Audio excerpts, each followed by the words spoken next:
We'll do that.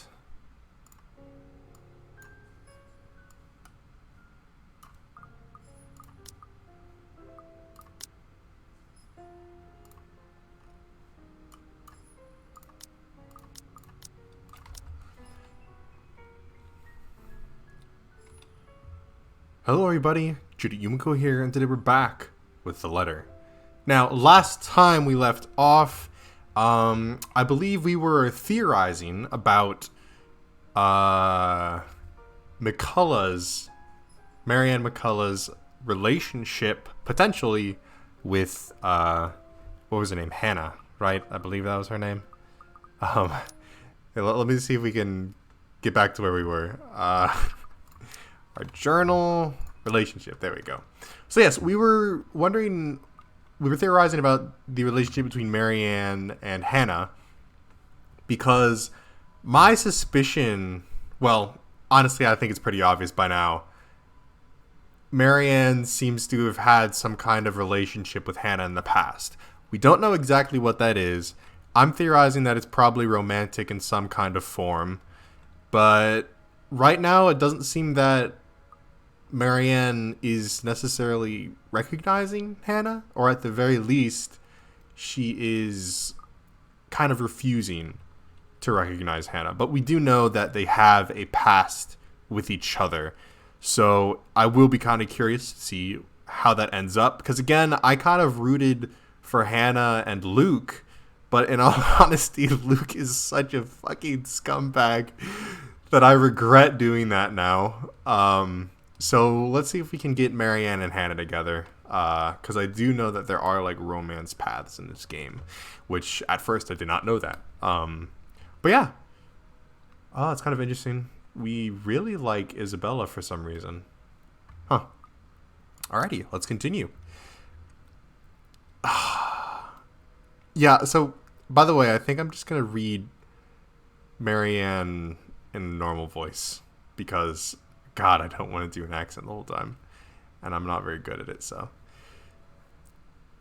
I have to look through the place eventually, sure. But on the other hand, I can do it later when he's gone.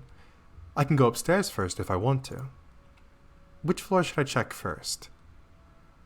Yeah, because I remember that one of them's on the top floor, one of them is on the ground floor. I think he's on the first floor, so let's check out the ground floor, I guess.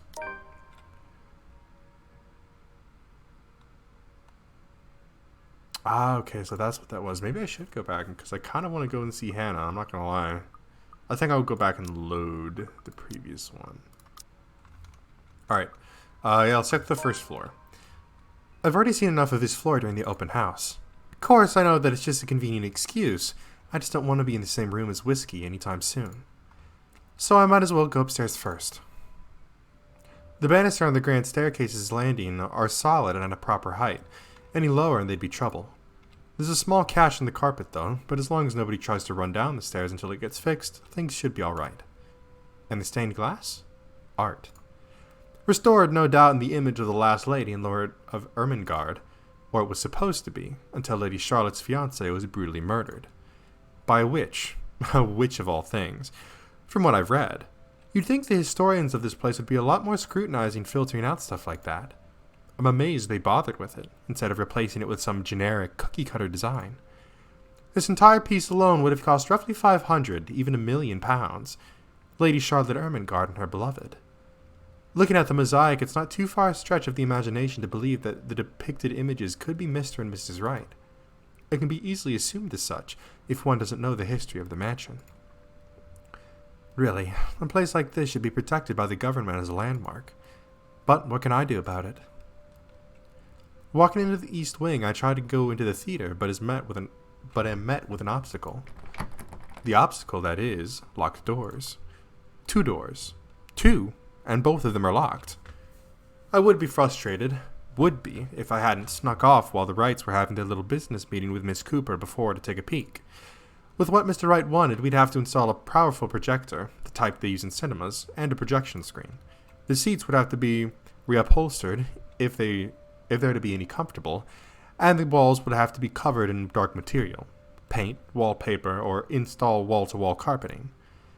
Really, of all the rooms I could be jealous of, it's this one. I could just picture myself in there, watching old kung fu flicks on a weekend-long marathon. Makes me wonder what kind of movies Miss Wright would like. Rom-coms, perhaps? Her husband, on the other hand, I would rather not think about it. In the middle of my negotiating and planning, I don't even realize that I'm alone, until I'm caught standing in front of a locked door like a fool. Were you meaning to go in there? I'm afraid we won't be able to open it up today. Maybe I should give her the accent at least when she's talking. Damn. I don't know. You guys let me know if you enjoy the accent or not, because I don't mind doing it, but I don't want to, like, ruin the experience for y'all. But I'll do it for her talking just for now. Maybe I won't. I don't know. Oh, well, I wanted to, but it's fine. I can't really survey the rest of the place. I can still survey the rest of the place. Apologies, but the key was missing when they were handed over. They told us that they'd get right back to us with it. What? But aren't they supposed to hand over all the keys once the property changes hands? That can be grounds to file a complaint. They were already kind enough to let us move in so early. There's no need to raise a fuss about it. Worst comes to worst, we can call for a locksmith. The air is heavy and somber when she grows quiet and glances out the window. Out towards the vast expanse that surrounded what would be their house. Their home. Then she looks back at me with a sigh and a bitter smile. Flowers. Yellow flowers, daffodils, dandelions and sunflowers and the sort, all up front. Just a whole garden of them. They'll make the house look lovely, won't they? Of course. A garden is a lovely addition to any home. As I say this, her eyes roam over me, scrutinizing and thoughtful. I have to hold back the shiver that threatens to run down my spine at being inspected so closely. Yes, it must be nice. We're still talking about the garden, yes? I mean not to have to worry about what another person thinks of you. What do you mean by that? She lifts her hand and points to her wedding ring before it falls listlessly to her side. Sometimes I wonder what would have happened if I didn't marry Luke. There'll be no fights about walk-in closets or silly helipads. I could do with this place as my heart desires until there's nothing but content. Then again, I wouldn't have bought this place in the first place if it wasn't a gift for him. I probably wouldn't even be in Luxburn if it wasn't for him. Maybe I would have moved to London, Manchester or Birmingham. I might have even left the country altogether. France, Germany, Spain, Canada, Sweden, even America. The possibilities would have been endless. I don't know what to say to that. What is there to say? I'm sorry. I must sound so petty and ungrateful. I do love him. So very much. Even if he can be a bit difficult sometimes. Oh no, not at all. I'm just confused why you're telling me this of all people. Just a whim, I think. Just flights of fancy, that's all. Don't you ever think about one decision you've made in your life and wonder how much would have changed if you chose to do things differently? I try not to dwell on the past, ma'am. The key word is try, of course. Thinking of the past brings up too many ghosts. Memories of her. And I do wonder what would have changed if I had just said yes when she asked for me. Maybe she'd still be with me. I return to the present just like I said. I try not to dwell in the past. Why don't you decide on your own? You must have been quite the pair. Again, we're going to try and push for her to become a little bit more independent, because I kind of screwed around with her when I was playing as her. And I really regret that, because there were a couple of moments where I kind of had some hope that, hey, maybe Luke and Hannah can work out. But no, they cannot. Luke is such a horrible guy. I don't know, maybe they can, but I'm going to root for Marianne here. So yes, I said what? Her worries seem simple enough. Okay, I guess that's what we're starting with. Her worries seem simple enough. I mean, it doesn't have to be as difficult as she makes it out to be, right? Why don't you decide on your own? I meant nothing against Mr. Wright, of course, though Mr. Whiskey buggered me to no end. By law, she would be owner of the house. Well, unless they signed a joint property ownership anyway, which is a rare thing as far as I know, especially among these highbrow types. Sure, they could actually love their spouse. I don't doubt the possibility. But money is money, and it makes people do the most horrible things sometimes. It's your house. You can paint the whole wall pink. You can paint the whole place pink if you want, and there's not much you can do. The somber expression she had changes to a look of contempt. I could, but we are husband and wife. Equal partners in marriage, Marianne. Though I can see that you don't understand. This is his home as much as it is mine. I'm not going to go behind his back over a room. And how dare you suggest that? How do I even talk it? Oh, fuck. Wait, let me see the relationship. Oh, no, it went down. I'm fucking it over. Do I go back and change it? No. Listen, I'm not... Ugh, okay. Son of a gun. Fuck it. Fuck it. Just like Marianne said, choose, right? It's like, it's your playthrough, right? It's my playthrough. Who's to stop me?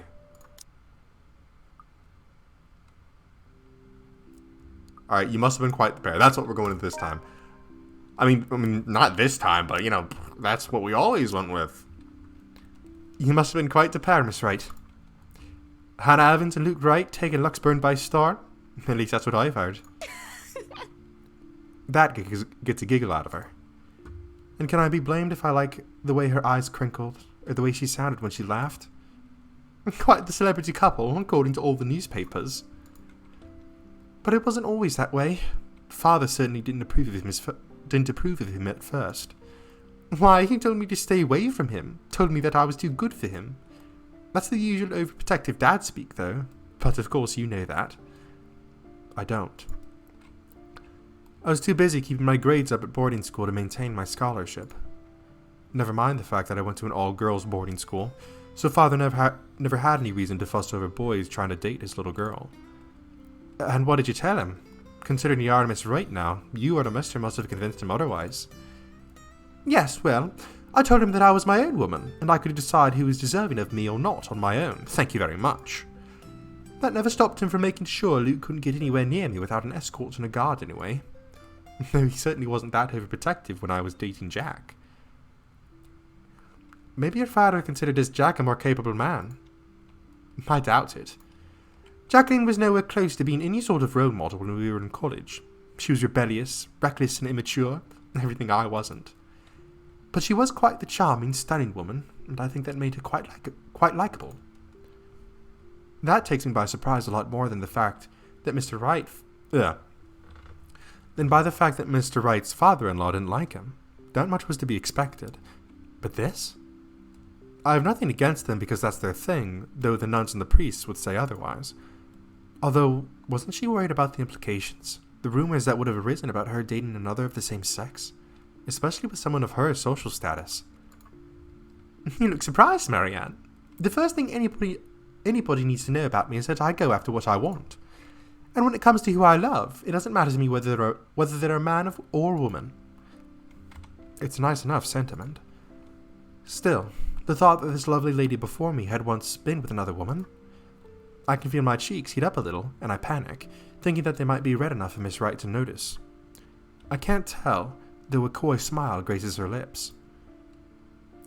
Legs, we called her, because of how often she was running about because of one thing or another, climbing up walls. What do they call it now? Parkour. And also because of her, well, legs. And you went after her? Not right away. When I first met her, I wanted nothing to do with her. She was so improper and uncouth. But I slowly realized that didn't mean that she was a bad person. On the contrary, she did many a good thing and was always so nice to others. I found myself confused. I couldn't figure out if I wanted to be her or wanted to be with her. So I approached her, told her that I might have fancied her. And your father didn't mind. He must have thought it was my form of rebellion, but he never watched out for Jack as much as he watched out for Luke. If I didn't love my father so much, if he had raised me right, I think I might have told him to bugger off. He's never been more attentive of me when I started bringing home dates. I'm sure he loved you very much. She laughs once more, a glow about her. I know, she says with a small smile. I suppose I've taken too much of your time with my silly stories, You should have much to inspect. I still have most of this floor, and I'll want a quick run-through of the ground floor again later. I shan't keep you from your work any longer then. Just call me if you need anything. I'd like to look around myself. When she turns to leave, she glances back at me before disappearing into the foyer. I look out the window where she was standing, and I move on, alone with nothing but my thoughts and her. What's this? Finally, some peace and quiet. Thought the old Billy would never leave. It's utter madness, this hearing things. I reckon it's the stress, though I don't know what exactly I'm stressed about. If meeting Miss Wright was really enough to throw me for a loop, I'd be worried. If I'm developing some sort of psychosis or disorder, well, I'd call a doctor. But hopefully it isn't that. Not right here, and not right now. I mean, it could just be that personal talking cricket, the conscious, so to speak, and I'm only noticing it now. Though if it is, it isn't very helpful. Pushing the dilemma of voices in my head aside, I go back to work. But I can barely make it a few steps before everything tilts and shifts. I don't really stumble, but it feels like I'm being thrown off my feet, and the rest of the world just follows. Though my feet stay firmly on the ground, and even if I stay mostly upright, I feel like I've been heaved and put off balance. I have to close my eyes, in the hopes of willing the sudden sense of vertigo away, but when I open them, well, I don't feel any less sick because of the sight that greets me. Blood dripped from the walls and the ceiling, pooling downwards and seeping into the curtains and the carpet. A wave of nausea, stronger than the last, hits me along with the overpowering stench of blood and gore. I want to bolt. The rational part of my head is telling me to flee, and I would have gladly done as asked, if only I didn't hear her. In here, Marianne. Come on, I have something to show you. I could have ignored it. Would have ignored it, if I only heard it in my head. But I swear that this time, it's coming from one of the rooms, much further in into the study, and I feel compelled to pay attention. I can't just turn around and leave. Not when it's her. I don't even think as I follow the sound of her voice. Ah, here's the flashback. Lorraine. Lovely Amanda Lorraine Lacerfiona. She was my friend, the only one that I had at St. Samanthan's. At St. Sampson's. I was a scholar, the charity case, in a school for privileged and prestigious young girls. They all looked down on me, if they cared to look at me or acknowledge my presence at all. All except her. Oh, stop your crying. You know better than to listen to What? Medib? Why, I ought to teach that butterface a lesson. Wait, no, lass. I don't want you to get into the trouble with the I can't speak! Wait, no, lass. I don't want you getting into trouble with the sisters again. Relax, it's not like I'm going to stomp her and her lackeys' asses flat like last time. Come on, let's just go back to our dorm room. I don't want to be on my toddler while you go get yourself punished. You'll be fine. Grip's there with you. Lorraine was there when I needed her, through my highs and lows. Having her as a friend made being in a strange school away from my father all the more tolerable. She saw this poor, helpless girl who was kept down and shunned by everyone else, and being the kind soul that she was, she rescued me. So brave, so beautiful. She was something else. I'll eat all the chocolate stashed away in the closet if you go. I can get more. Just don't go complaining to me if you get a tummy ache because of that. Well, you don't want to get attention on a weekday, do you? It's Friday. We can go to town and have some karaoke, and we can have a go at druids and demons again. You're not going to miss that just because of Medib, are you? Yeah. Sometimes I question what I did to deserve a friend like her. In the darkest corners of my mind where traitor's thoughts lurked, I thought she only felt sorry for me. Maybe she was just being a good Samaritan, offering a helping hand, and perhaps I had been too selfish to return the favor. You have a point. I'll just kick her ass on Monday then. That's not what I mean. I know what you mean, Em. Wait, where are you going? You just told me you wouldn't cause trouble. I still have something to do. Don't worry, it's not like I'm going to burn down a dorm room or something criminal like that. I'm just going to talk to her. Maybe I'll make it so that her room smells like a dog's air biscuit. That'll make it an excellent weekend. I'll see you in a bit, Marianne. Lots of toddlers. Because when she told me that she loved me, I couldn't admit that I felt the same way. Not to her, and not even to myself. It was wrong. I was taught that way. Husband and wife, one man and woman, unclean and pure. I prayed for her and I, for our sins and for salvation. I wanted to apologize for disregarding her feelings so callously. It must have been like a slap to the face for her. But life had gotten in the way. Exams, which are trivial in hindsight now, took top priority. I had to keep my grades up to keep my scholarship for my father. I told myself I would apologize to her when those were over, that I needed to focus first and not let anything distract me. It had been easy when she avoided me like the plague. She was upset. I get that. This is like some Tennessee Williams shit right here. I thought I had time to make things right, but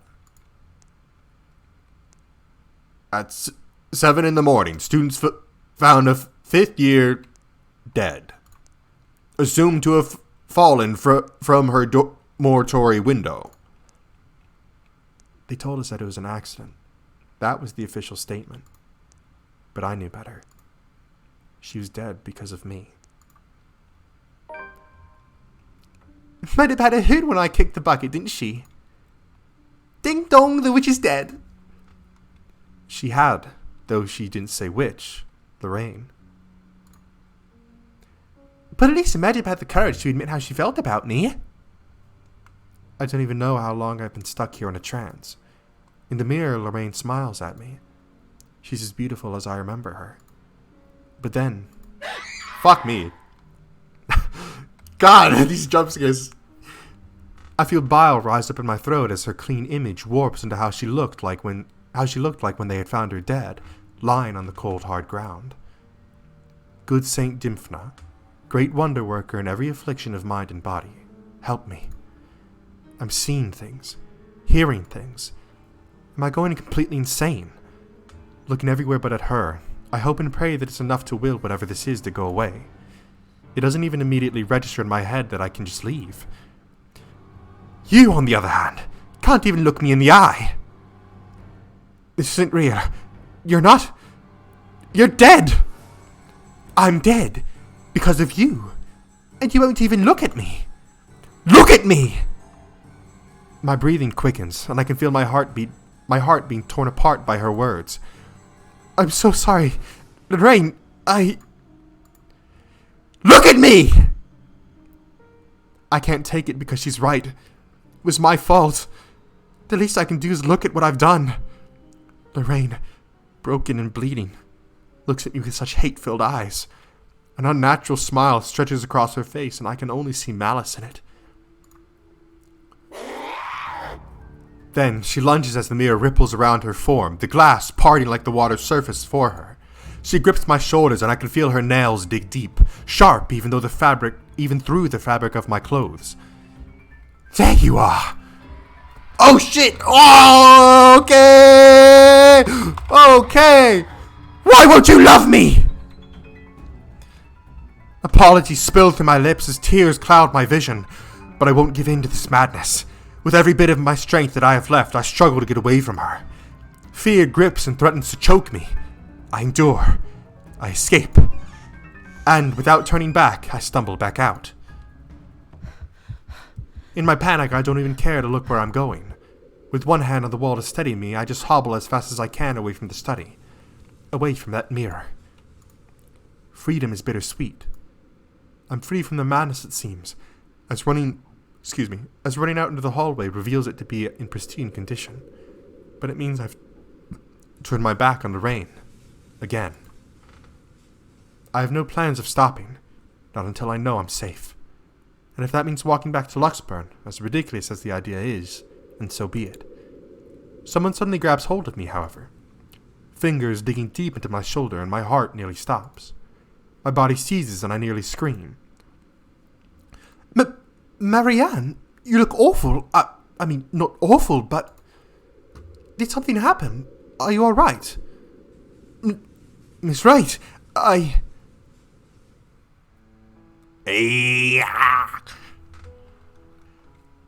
Without thinking, I sought comfort, seeing that it wasn't her. It's a sudden, impulsive thing to do, and, had I been in better condition, I wouldn't even dare of doing such a thing. But I didn't know what else to do. Though I know I shouldn't. Her warmth, her scent, they grounded me. She is intoxicating. Marianne, what's going on? Oh, you're shaking like a leaf. Tremors run through my body as soon as my mind realized I'm no longer in danger. I wanted to cry, scream about what I've seen, but like a scared child, I couldn't control myself. My mind couldn't reconcile what I'd seen. I should just write it off as a figment of my imagination, yet I can still feel her nails cutting into my skin. Are you sick? Should I call for a doctor? I'm sorry, Miss Wright. Just feeling a little woozy and lightheaded is all. Let's get you somewhere to sit down then. Come on, don't worry. I have you. A lie. But a whole lot less complicated than telling her I was attacked by a dead girl. I'll be right back.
When the feeling of fear eases off, I feel nothing but shame for my actions.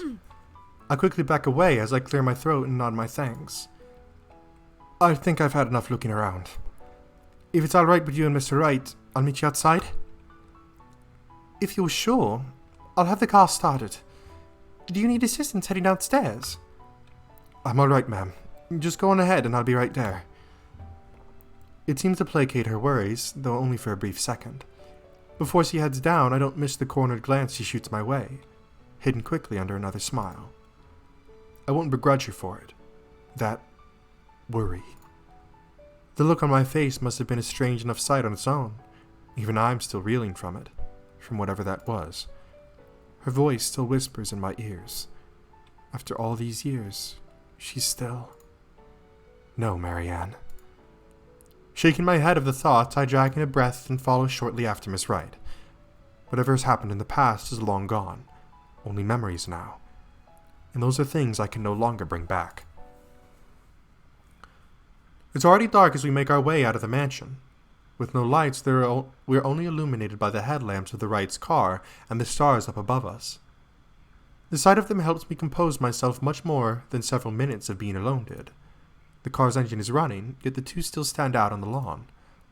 Miss Wright is busy, eyes up on the stars, and Mr. Wright, arms crossed, has his eyes down on the ground. It's the crunch of the grass under my heels that brings their attention to me. About time! What took you so long? A minute longer and I'd think the house swallowed you all up. Oh, hush, dear. I'm sure she has her reasons. Marianne doesn't seem the sort to idle. Sorry, I was just checking on something important. See? Business is business, and they take time, love. You should know that better than anyone. So, Marianne, What do you think? Are you the woman for the job? I know we already signed papers hiring you, but I want to be 100% sure that you're committed. I glanced back toward the mansion, knowing what I'd seen there, or rather, who I thought I saw there, because there's just no way. Not to mention how I acted towards Miss Wright, for goodness sake. I should feel the slightest bit hesitant. I was lucky. I've seen enough films to know what happens when a promiscuous woman enters a haunted house. This is my chance to turn it down. Make excuses, say I'm not up to the task, that I need to take care of my old sick father. Just pay the fine, which is probably outrageous for a contract like this, and let it go. I should turn it down. But for some obstinate reason, I can't. In the same manner I haven't let go of her, of the regret that has shadowed me since that day. As much as I hate to admit it, even to myself, seeing her again, the mischievous glint in her eyes, the loose tendrils of her hair curled around her forehead, it's something I've terribly missed. And now that it's here, almost within arm's reach, My father would tell me, sometimes you just simply have to go through with it. Consequences be damned. And well, I really don't have any logical reason to say no. At least, not something a client like the Wrights would want to hear from a professional designer. It's certainly an interesting project. You can be sure that I'm seeing it through to the end. Such dedication! Oh, I do love the determination. You were always determined like that, weren't you? Hearing her voice again sends chills running down my back. I can't wait for this day to be over. From the mansion and through Anselm, I rode with them in silence, but as soon as we hit city proper, I asked to be dropped off and bid them good night. I thought it'd be best if I didn't stay too long in confined spaces with either Miss or Mr. Wright. Both seemed to cause me serious trouble, and if the project had been any less interesting or grand, I would have dropped it without a second thought. Would have. Shouldn't have. Won't. I show them that my place isn't far off, and I have to fight off the urge to roll my eyes and groan when whiskey throws me a little smirk. But even in my own home, peace is elusive, as is sleep. I lie awake, thinking of what I saw in that mansion, of who I saw. If I so much as hear a single whisper from her, if I so much as see a wisp of her hair, I'm afraid I'll go mad. But none of that happens, and it makes me feel hollow. For 2 nights I've had trouble sleeping, but it's only one morning when fatigue has already let me rest that I'm reminded of what terrifies me so. October 26, Wednesday. In my restless dreams I see that mirror, the one in the study, and in it I see her. I see them. Lorraine and Hannah. Hannah and Lorraine. Poor, pathetic Marianne. Work, work, work. She'll work herself to death. See, she doesn't listen. That's all she did. Look at what happened to me. They talk amongst themselves, with cruel smiles and venomous tongues. Or rather, to themselves. 2 heads, 1 body. A horrible mockery of these women, as if they were one and the same. More's the pity? Life goes on and goes out, and she doesn't even see it. Do you think she'll even realize when she's kicked the bucket herself? When they say a person has a hard time telling when they're in a dream, it was true often enough. Even with this bizarre sight, even with the obvious implications that this isn't even real, I can't help but feel distress. Likely. Is that any way to live at all? She might as well be dead. Cruel fate that she's alive, and I'm, well. Though they speak in each other's ears, tones low and hushed, I can hear them as clear as day. Their whispers pervade the air, heavy and oppressive. They bury and dig into my head like tiny maggots, worming their way into my skull. It's only then that they take notice of my presence. Eyes turn towards me, and I can feel small under their scrutiny. Caricature smiles etches on their faces, mimicking each other grotesquely. Oh, Marianne! How long have you been standing there, dearie? Come join us, Marianne. We won't bite. Unless you ask, that is. Have you been looking at us? Spying? How scandalous. Such a naughty girl. I'm sure you were just waiting for something lewd to happen, weren't you? You know she won't admit it. She thinks it's wrong. You've said it so yourself. Yes, she thought me wrong, impure, abnormal because I loved her. My breath hitches and I open my mouth to protest, but they stop me, screeching. The mirror that holds them cracks, lines spidering across its surface. Do not lie! We know the gluttonous thoughts you tried to deny, girl. All those desires you bury beneath that sickening guilt. You act like the martyr when you turn the bed you lie in into your own hedonistic hell. You're nothing but a tainted soul with filth-stained flesh held together by falsehood and pride. They look livid, and when it looks like they would lunge, I wake, feeling like the wind has been knocked out of me. With a groan, I squint and find a certain fluff ball sitting on my chest, looking as pleased as Punch. She's the overlady of the cats, queen of despair and destruction of nice furniture.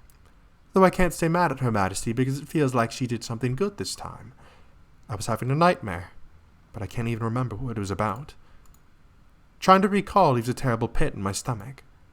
Maybe it's better that I don't remember. Alright, we're going to cut it off there. We're going to go ahead and save. Alrighty. So, we have some major things going on here. Alright. So, like I said, big things. So, not only has it been revealed that... I mean, okay. Let me gather my thoughts here. So, Marianne had... Basically, she fell in love with this other girl who also was in love with her, but because she was very, like, insecure at the time, because obviously, you know, she's working hard on her academics purely for the sake of her father, and, you know, she kind of is used to being looked down on, and in the back of her mind believes, oh, Lorraine is just talking to me out of pity, right? So, like, those kind of intrusive thoughts drove her to deny Lorraine. And not only that, but it's also her religious beliefs in that, oh, you know, being lesbian is unpure, yada, yada, yada. Which, you know, whatever you believe, I don't really care, honestly. But, yeah, so that obviously, I mean, I feel like no matter what, if you denied somebody like that and they killed themselves, like, right after, you would feel guilt no matter what your belief in the topic was. But obviously, because Marianne knows deep inside that I liked her, I should have said yes. Like, this could have been so different. Because she knows that, it's taken on this literally haunting effect to where it's like she's developed some kind of schizophrenia, in all honesty. You know, she's hearing this voice in her head constantly, seeing such lucid and vivid visions. Like, she's basically schizophrenic. But again, now you have Hannah being introduced, which it's revealed that, oh yeah, I used to date a girl back in the day. So it's kind of opened up this whole can of worms where Marianne's like, oh, she's also lesbian. And she just so happens to look exactly like Lorraine, the girl that I used to have a crush on and that killed themselves because I denied them, presumably. Right? Like, so it's definitely tying these two characters together. And I'm very, very curious to see how that ends up working out. Because, again, like, that's some heavy shit to be burdened with here. And especially with the fact that soon enough, Hannah is going to be possessed by this ghost that we're dealing with, which we don't even know the full origins of her yet. So there's a lot of things to look forward to, a lot of things to discover, a lot of mysteries to unveil. But that's going to be from me. I hope you guys enjoyed, and if you did, make sure to leave a like on the video and tell me in the comment section below what you'd like to see me play next. If you enjoyed this video or any other videos or series on my channel, then I highly recommend that you hit the subscribe button and turn on post notifications so you'll be notified when a new one of those videos comes out. Anyways, that's it from me, and I'll see you in the next one.